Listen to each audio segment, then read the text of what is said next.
नमस्कार। ज्योतिषीय श्रृंखला की इस कड़ी में आपका हार्दिक स्वागत है।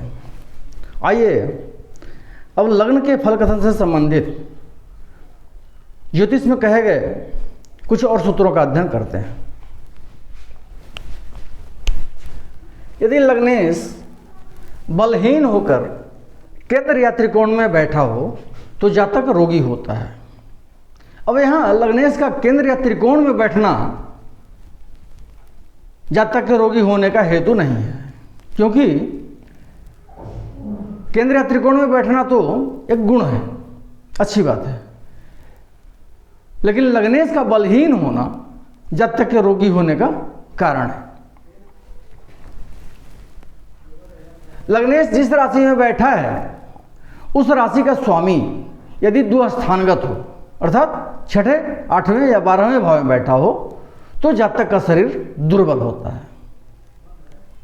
कौन छठे, आठवें, 12वें में बैठा हो? लग्नेश जिस स्थान में बैठा हो, जिस राशि में बैठा हो, उस राशि का स्वामी द्वस्थानगत हो तो जातक का शरीर दुर्बल होता है। यदि लग्न में पापक ग्रह बैठा हो और लग्नेश बलहीन हो तो जातक रोगी होता है।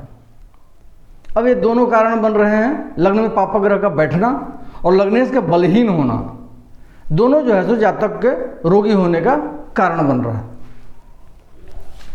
यदि लग्नेश दुर्बल हो परंतु केंद्र या त्रिकोण में बैठा हो तो जातक व्याधि रहित अर्थात निरोगी होता है, किंतु लग्नेश के दुर्बल होने के कारण जातक क्रोधी स्वभाव का होता है।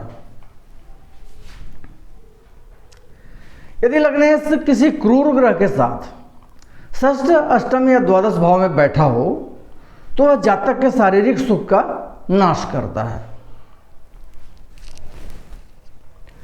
यदि लग्नेश और षष्ठेश दोनों छठे, आठवें या 12वें भाव में एक साथ बैठे हों या लग्न में भी बैठे हों तो जातक रोगी होता है।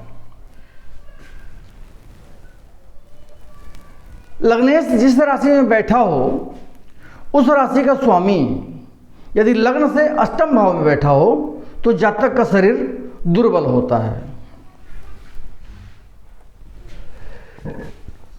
कोई भी भावेश कुंडली के जो 12 भाव हैं उसमें से किसी भी भाव का स्वामी यदि द्वस्थान में बैठा हो, नहीं, कोई भी भावेश जिस राशि में बैठा हो उस राशि का स्वामी, इन द्वादश भावों में से किसी भी भाव का स्वामी जिसका हमको विचार करना है,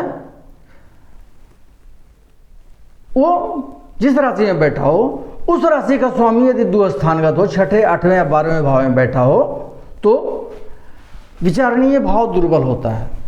जिस भाव का हम विचार कर रहे हैं उसका स्वामी जिस राशि में बैठा हो उस राशि का स्वामी द्वस्थानगत हो तो विचार करने वाला भाव जिसका हम विचार कर रहे हैं वह भाव दुर्बल होता है। अगली वीडियो में हम लग्न के फल कथन से संबंधित कुछ और ज्योतिषीय सूत्रों का अध्ययन करेंगे। नमस्कार।